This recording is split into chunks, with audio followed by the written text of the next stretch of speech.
What is up, guys? I'm your friendly neighborhood web war fanatic, and I've gotten tons of requests to make a deck building guide for Marvel Champions. I heard you guys. Here it finally is. It's extremely daunting because of how creative Marvel Champions is. There's limitless combos and possibilities because of different hero abilities that can defy any logic that the game has. It's like Deadpool and his fourth wall breaking card, plot convenience, which allows the player to search through their whole collection for a card. That's what makes this game so great, but it's also what makes it very difficult to make a general deck building guide for. But I finally figured out how to format specific guidelines to create a universally powerful deck that can work for any hero. So before we jump into it, I do want to clarify that this guide is for universal decks. So rush decks will not be included, for example, because they are not universal. Rushing is a type of play in Marvel Champions where the player ignores all threat, minions, side schemes, everything, and just tries to kill the villain as quickly as possible before the villain kills the player. This is not a universal way to win because some scenarios cannot be rushed down, like the Sinister 6, where a player only wins by removing all of the threat off of light at the end, or Modoc, where you have to spend resources to free Inhumans first before winning. This guide is also primarily focused on true solo, although 100% of these guidelines will translate to higher player counts. In true solo, your deck has to do everything itself, thwarting, villain damage, survivability. If you're playing with friends, you can build a deck that literally has no survivability and still win if the other players handle it for you. Following my guidelines will build you an all-rounder type of deck that can handle any situation and be useful for true solo and in multiplayer. Okay, so the number one thing at the forefront of my mind when building a deck is establishing board presence. Before we get into the how, I want to get into the why and explain why board presence is so important in Marvel Champions. Let's go ahead and jump over to the table. Let's say I'm playing a Peter Parker Spider-Man deck against Ultron, and during my turn, let's say I use 3 resources right here so I can play a swing web kick. Hero action attack, do 8 damage to enemy, and let's say I use another 2 resources right here so I can play a haymaker. Hero action attack, do 3 damage to enemy. So that's going to be 11 damage on Ultron, bringing him from 17 all the way down to 6. And then after I resolve those events, let's say I exhaust and swing for 2 on Ultron, bringing him from 6 down to 4. And then let's say I end my turn, so I ready back up, draw back up to my hand size here of 5 as Spider-Man, and then it is Ultron's turn. So now at the end of the turn, I have established no board presence and my board is entirely empty. So let's say Ultron attacks me, I can trigger Spire Sense. When a villain initiates an attack against you, we can draw a card. So we draw a card here.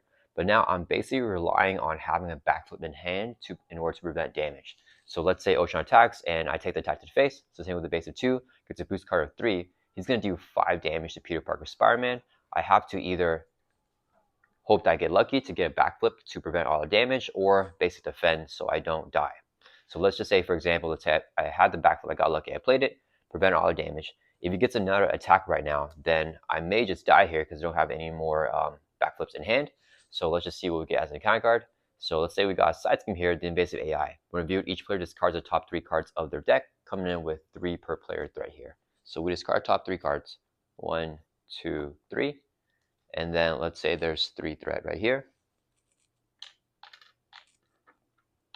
So now it's back to the player phase again.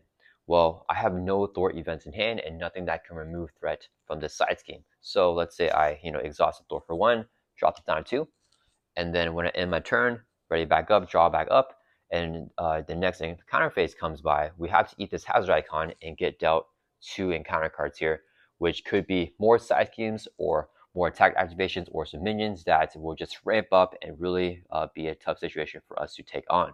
Let's go back to the beginning of my turn. So I just reset everything right here, and I have the exact same cards in my hand. But this time, instead of playing 2 attack events, let's say I use 3 resources right here, so I can play a Beat Cop, which is a 3-cost support. We can exhaust the Beat Cop to move 1 threat from the scheme over to the Beat Cop. And let's say I use a double resource here, so I can play Ironheart. It's a 2-cost ally with 1 thwart and 1 attack. Now with my turn, let's say I have Peter Parker Spider-Man swing for 2 on Ultron, brings him from 17 down to 15. Ironheart can swing for 1, brings him from 15 down to 14, and then Ironheart will take a consequence damage, and a Beat Cop can exhaust to take 1 threat from the scheme over to the Beat Cop. So let's just say we do that, and then we end our turn, running back up, drawing back up to our hand size here of 5. So this time, we have established board presence, and our board is not entirely empty. So let's say Ultron attacks us here. So before we take the attack, If we did not get lucky and draw into the backflip, we could have actually had Ironheart exhaust to defend, and having options is having more flexibility, which is insanely powerful in Marvel Champions. We do draw a card with our Spy Sense, so let's get one more card to our hand, and then we're going to take the attack. He's in with a base of 2. It's a boost card here of 3, so 5 damage on Spider-Man. We're going to use a backflip. That's not a backflip. We're going to use a backflip here to jump out of the way and prevent all that damage.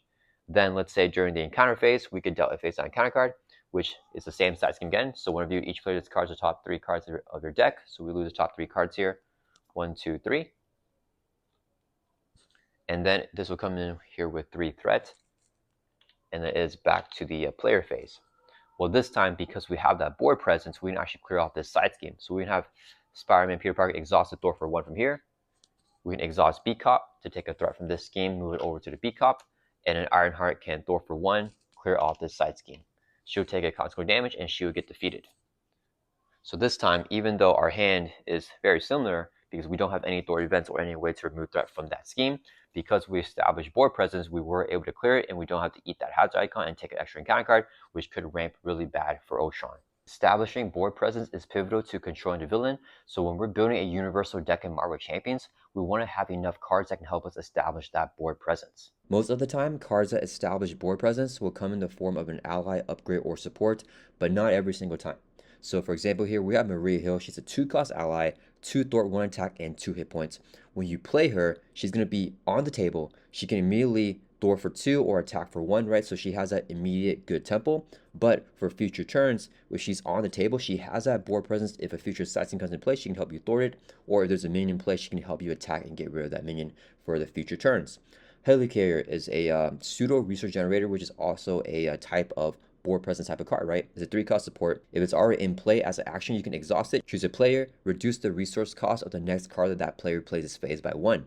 So you have the Helicarrier in play for future turns. You can more easily play out your events, play out other allies, right? It's a very low tempo type of card because when you play for 3 cost, you don't really get anything right away. You just get a 1-cost card reduction, but you spend 3 resources that turn to play it anyways. So this is low tempo, but having this card in play is pretty much permanent, right? Because it can pretty much just stay in play forever, and in every single turn you can get use out of it. Maria Hill, each time she activates, she'll take consequential damage, so she'll pretty much leave play after a few rounds. But Helicarrier, you can really get a long-term use out of it. So even though the Helicarrier is low tempo, it establishes a bigger board presence. Maria Hill still does that, but at a high tempo, helping you do stuff right away. You definitely want a good balance of high tempo and low tempo cards that establish board presence when you're building your deck, but that's like a whole other subcategory. If you guys want to hear me go into that, let me know, but yeah, that's going to be probably for a different video if we do go into that. I have more examples of other cards that establish board presence right here on the screen. So we have Stick to Itiveness. It's a 2-cost upgrade from the pool aspect.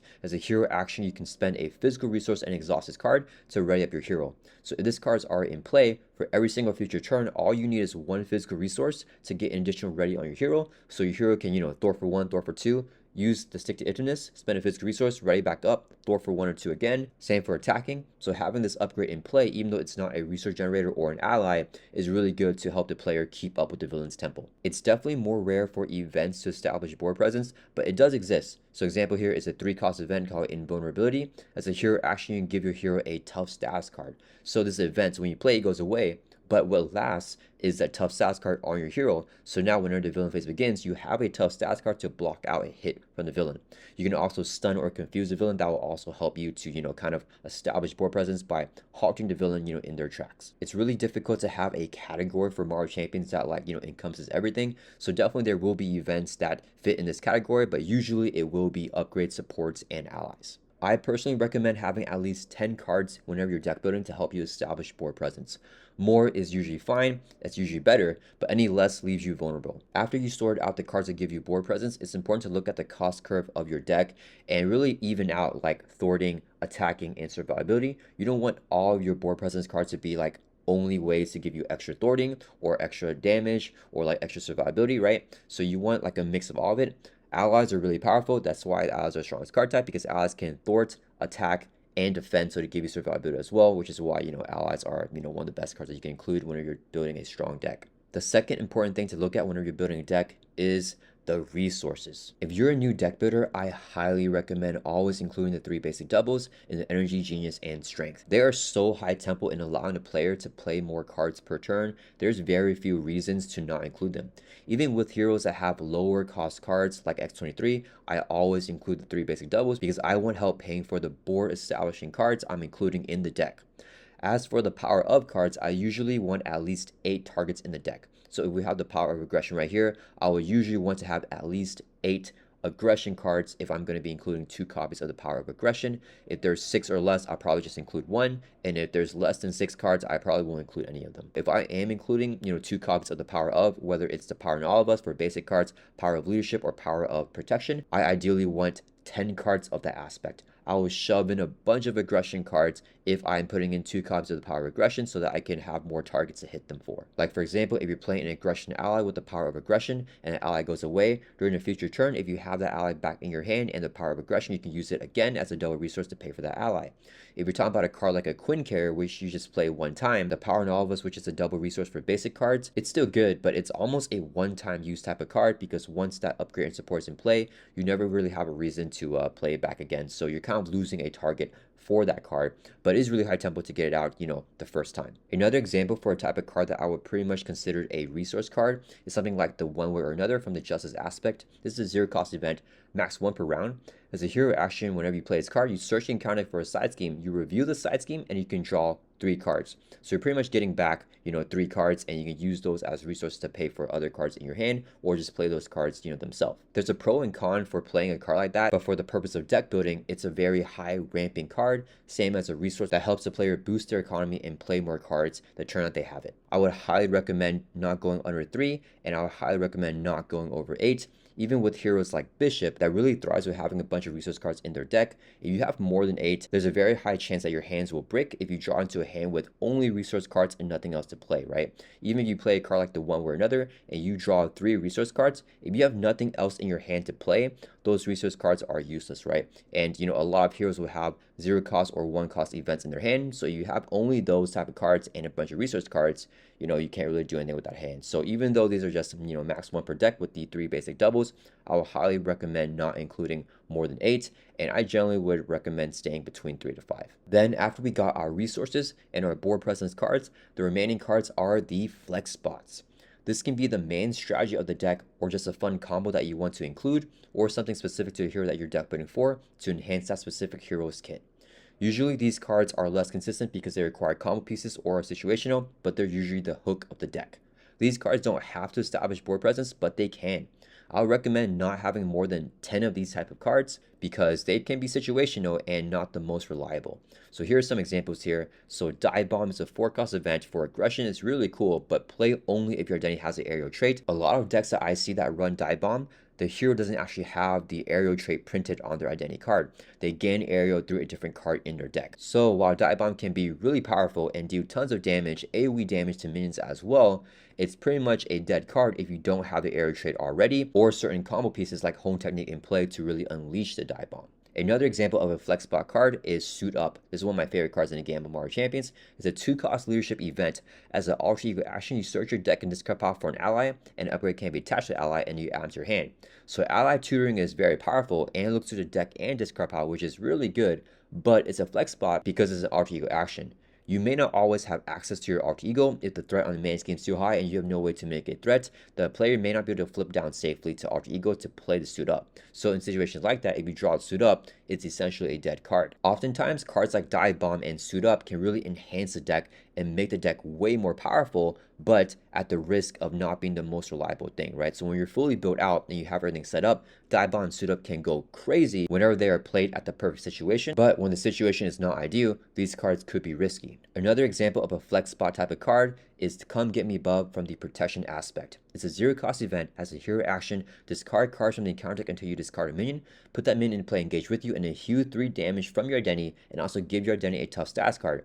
So this flex spot card right here is also a board presence establishing card because it gives your identity a tough stats card, allowing you to look at your board, few defended during the next villain phase when the villain will activate against you. The actual effect of milling for a minion may be really powerful to combo with like the Thor hero or like the Valkyrie hero. So if you're including this card with those heroes, it may be a really fun card to unleash their abilities and what they want to do, while also giving you a way to establish your board presence and build out your board. The final example of a flex spot card that I want to look at is Effective Leadership. So this is technically a resource type card, right? It literally says resource on it because it is a resource card. But I would personally not attribute this card to the resource card category because it does not provide any ramp and it is very situational. So it can only provide one WA resource. It cannot be used as a double. And as an interrupt, when you spend this card to play an ally, that ally gets +1 Thor and +1 attack until the end of phase. So it can be good if you use it to play an ally, but if you don't have an ally in your hand, it's essentially a blank resource card that only has one resource for you to spend.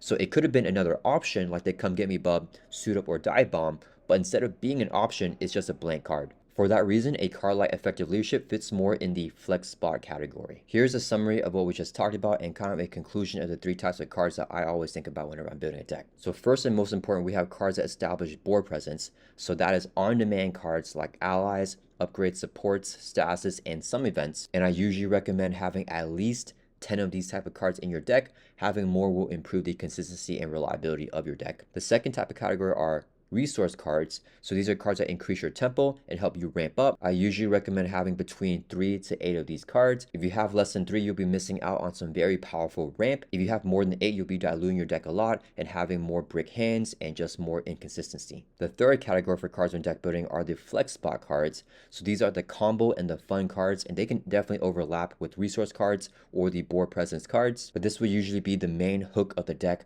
What is your deck about? Is it about recurring allies with Suit Up? Is it about dealing tons of damage with dive bombs? Is it about removing threat consistently with beat cops? What is the main hook and playstyle of the deck? I usually recommend having not more than 10 of these type of cards in your deck.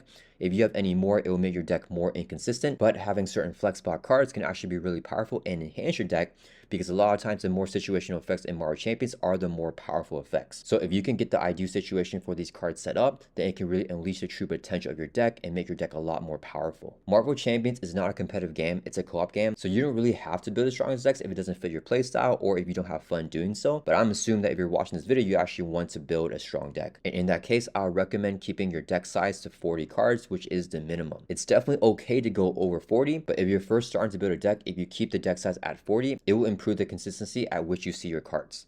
Now, I definitely don't follow this rule all the time, and there's definitely reasons why you wouldn't want to. Like, if I'm building a deck for Maria Hill, she's already insanely consistent, and since she played so many supports and upgrades, her deck gets really, really thin, and you could deck out really quickly late game. Going above 40 doesn't necessarily make Maria Hill less consistent or less reliable because of her alter ego ability, which allows her to tutor whichever shield support that she wants straight from her deck to her hand. So for a hero like that and heroes like that, I think it's definitely fine to go over 40. I'm the type of guy that learns most by seeing examples and actually doing things myself. So we're going to take a look at some of my decks, analyze them, and figure out which cards establish board presence, which cards are resource type cards, and which cards are the flex spot cards in the decks. The first example deck that we'll be looking at is the Webwar Fanatic. This is a Justice Peter Parker Spider-Man deck that I built to take on every single scenario in Marvel Champions. It's actually one of the first decks that I've ever built, and I use it to take on, Expert Ronin, Expert Venom Goblin, Expert Magneto, Expert Loki, all the most difficult villains here. So yeah, let's jump into the deck here and see which cards establish board presence, which are resource type cards, and which cards are flex spot cards here. So for the allies, first we have 8 allies here. Agent Coulson, really powerful ally, definitely a great board establishing card. Just being an ally, being able to Thor for 2, attack for 1, stay in play to do that again next turn. We have Black Cat is an identity specific ally for Spider-Man, so we have to include her anyways. Ironheart is kind of a mix. She establishes the board presence, but she also draws your card when you play from hand. So she's also kind of like a ramp resource type of card. We have Lady Spider here, also really great when she's in play. She can help you Thor for 2 or attack for 2. Moon Girl is actually really cool because she is all 3 of the types. So she helps you establish board presence because, she can attack for 2 or Thor for 2. Next turn, she can do the exact same thing. But she's also a ramp type of card because when you play her, you can potentially draw 3 more cards if you use 3 mental resources to pay for Moon Girl, right? And you can use those cards to pay for other cards. And she's also a flex spot type of card because she's kind of situational, right? For Peter Parker Spider-Man, he only has a genius trait in Alter Ego, so he can only play Moon Girl if he's in Alter Ego. So if you can't have access to Alter Ego, Peter Parker can't play her, right? So Moon Girl elevates the deck because she helps you establish board presence by having an ally in play that can, block, thwart, or attack. and she can also help you ramp up by drawing a bunch of cards, but she can be situational if you draw her and you can't flip down to Alter Ego to play her. Next we have Nick Fury, the strongest card in Marvel Champions in my opinion. So 4 cost ally, very expensive, but he can attack or thwart for 2, and it hits a force response when it enters play. Choose one, so I usually pick the one to, draw 3 more cards to help you ramp up, but you can also remove 2 threat from the scheme or do 4 damage to enemy to help the player establish more board presence by controlling it. However, at the end of the round, if Nick Fury is still in play, discard him, so you probably want to just block with Nick Fury and have him defend so he gets defeated that way instead of just discarding him. Next we have SPDR here. Let me go over Spider-Man Pavitri first. So as a 3 cost ally, he can thwart for 1, attack for 1, also a great board establishing type of card, right? So finally, for the last ally here, SPDR, she's a little bit unique. So she says play only if you control a Web Warrior card. So if you don't have a Web Warrior card and Peter Parker Spider-Man does not have the Web Warrior trait printed on its identity card, this card is useless. So this card here, I'll actually consider more to be a flex spot type of card than an actual board presence establishing type of card, right? Because although it's an ally, which usually establishes board presence, for this deck right here, for the practicality of, Peter Parker Spider-Man in this deck, he actually can't play this card unless the situation is perfect that he has other cards in play, like the Web of Life and Destiny, which we have over here, or the War of the Great Web to give us that Web Warrior trait for us to play SPDR. This deck is pretty conservative because I only have one Web Warrior ally that requires that I have a Web Warrior card in play, so this is the only situation type of card in the deck. The other cards like Lady Spider and Spider-Man Pavitri, I can actually play them even if I don't have the Web Warrior stuff set up. They just have less impact, right? So Pavitri is really good if you have a bunch of Web Warrior cards in play because you can ping an extra threat off a scheme for each Web Warrior card you have. But even if you just play him, he'll at least take off 1 threat. He can still block, attack, and thwart for you. For Lady Spider's effect, she can thwart and then remove threat from a scheme. Then if you control another Web Warrior card, remove an equal amount of threat from a different scheme because you can still just play her even if you don't have any Web Warrior cards already in play. Then we have the one way or another over here. So this is a ramp type of card, like a resource type card to help you draw 3 more cards for Peter Parker Spider-Man.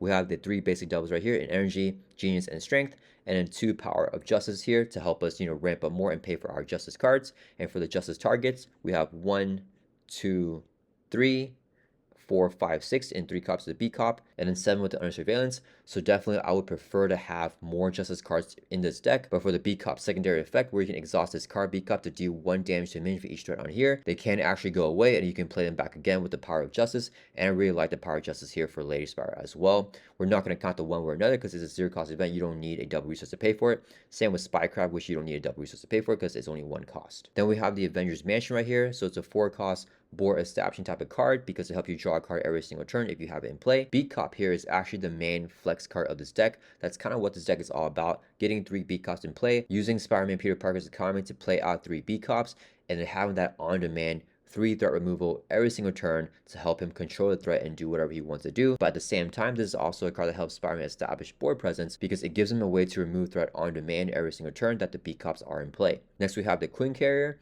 a resource generator to help establish more board presence. Then we have the Web of Life and Destiny, also a flex type of card because it doesn't really do anything immediately whenever you play it, and you really want Peter Parker to have the Web Warrior trait before you play this card, so it's free to play, but it unleashes the max potential of this deck if you have this card in play and you can draw a bunch of cards, having all the Web Warrior allies leave play on the same turn. Next we have Endurance, establishes board presence, increasing his hit points by 3. We have the Spycraft right here, so play only if you control a spy character. This is kind of a flex spot type of card because you can't play it all the time if the only spy characters in his deck are Agent Coulson and Nick Fury over here. But if you can play the Spycraft, it helps you establish board presence because it helps you defend against encounter cards that you don't want. Because when you review an encounter card, you can discard Spycraft, cancel effects of that card, and discard it, and review another card from the encounter deck. So it gives this deck a safety net if we get a really nasty encounter card that we really don't want to get. And then we have Under Surveillance, one of the best cards to help establish board presence. It increases the target threat value of the main scheme by 4. So basically just giving the player more breathing room to not lose the game. And then finally, we have 3 copies of the War of the Great Web. This is a flex spot type of card in this deck because it can only be unleashed when other certain conditions are met. But when it is unleashed, if we have those conditions met, it can be a very powerful card, giving Peter Parker the Web Warrior trait. And when a Web Warrior allies play, attached character gets +1 attack until the end of the phase. So this will allow us to play the Web of Life Destiny for free because our identity will have the Web Warrior trait. And whenever these Web Warrior allies play, they'll get +1 attack until the end of phase. So we can get tons of attack, do more damage, and just have higher potential in the deck. So let's count here. We have, for the board establishing cards here, we have 1, 2, 3, 4, 5, 6, and then we have 7, 8, 9, 10, 11, 12, 13. So 13, we can kind of count this as 14. We can kind of count this as not 1, so like 12. So 13, I think, is a good number to have.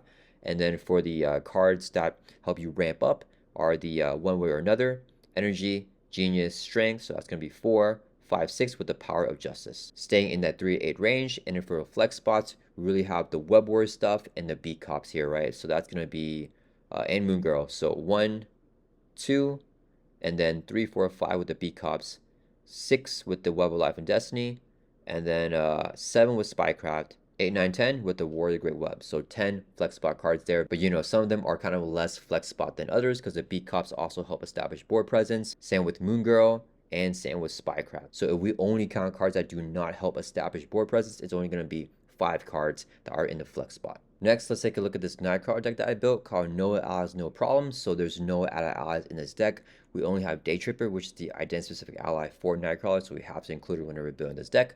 So for the board presence type of cards, we have all over here the Helicarrier as 1, Night Nurse 2, X-Jet 3, and then the Armor Vest is 4, 5, 6, 7, 8, 9, 10, 11, 12. 13 cards that help Nightcrawler establish board presence whenever he plays them. And then for the resource category, we have the 3 basic doubles, but we also have player side schemes in build support, specialized training, and superpowered training. So this will help Nightcrawler ramp up by helping him get in, you know, those board presence cards into play. But we don't want too many of these because if we get a hand only of these type of cards, then we can't really do anything. And then for the flex spot type of cards, we have Desperate Defense, which is the main hook of the deck, right? We want to defend, not take damage, and this card allows us to ready when we do that. It gives us extra defense when we're defending it. We can draw into our hand because it is an event. We have Repurpose right here, which allows us to discard tech upper we control, then choose Thor attack and defense, ready up and get bonuses to that power. But this card is not useful until we play our tech upgrades like the energy barriers right here. And then finally we have the What Doesn't Kill Me, another flex spot type of card because you have to be able to heal 2 damage from hero. So if we get this on turn 1 and we're at full health, we cannot play this card because that is a prerequisite to play this card. Readying up your hero is really powerful for the turn you draw this card, but it does nothing to help you actually establish your board presence and build out your board. Definitely still one of my favorite cards in the entire game of Marvel Champions, and I think it's really good. It just doesn't really help establish board presence. And then finally, let's check out this Cable deck here that I built called I Love Spider-Man A Justice deck here. Because Cable, you know, some heroes kind of defy the guidelines of what I set, so I kind of wanted to explain and go through this deck right here. So for the board establishing cards, we have, you know, the 8 allies. They all help establish the board. So, you know, all really good cards for that. Right here, we have 7 player side schemes. So one of them, Technovirus Purge, is Cable's identity-specific side scheme. That one doesn't count because we have to include it whenever we're building a deck for Cable. But we have 6 other player side schemes right here. These, to me, count towards the flex spot category in doing what Cable wants to do, right? Because Cable is really good at clearing side schemes. We built these board establishing cards right here and with the Heroic Intuition to help boost Cable's storing so that he can more easily clear out these side schemes and increase his consistency in doing that, right? These cards are also ramp cards because you can cheat in, you know, cards that establish your board presence. But unlike with other heroes, where drawing a bunch of player side schemes may hinder them, they actually really help Cable out because Cable can very easily defeat them, and almost every single card in Cable's kit revolves around these player side schemes. So for the resource cards in this deck, I would just consider it having 5, right? The 3 basic doubles and then the 2 Power of Justice. How many targets do we have for the Power of Justice? We have 1, 2, 3, 4, 5, 6, 7, and then we have 8 with the Heroic Intuition, and then 9 with the Under Surveillance. So that's kind of what I'm looking for here with this deck. The Under Surveillance, Skilled Investigator, and Heroic Intuition all help establish board presence, and then the 2 Chance Encounters are flex cards, which only work if Cable has side schemes in play. So we want to combo these with the player side scheme so we can tutor allies and have tons more versatility. Alright guys, those were some real life examples, and this will conclude my deck building 101 video. I really hope this video was informative and helpful. Definitely let me know down in the comments below if you have any additional questions. I respond to every single comment. If you have more specific and more in-depth deck building needs and you want a way to support this channel, I do offer deck building services to channel members. For the $5 tier, if you are a Web War Fanatic Super Fanatic, I can build a deck for you every single month. The process is pretty simple as I've shown here. I've often had channel members as their deck build request send me a deck that they built and then just ask me for a little bit of feedback. This is mostly just an additional way for you guys to support this channel, but anyone who watches, likes, comments, shares, that is more than enough. If you have any questions, once again, please let me know down in the comments and I'll see you guys all in the next one.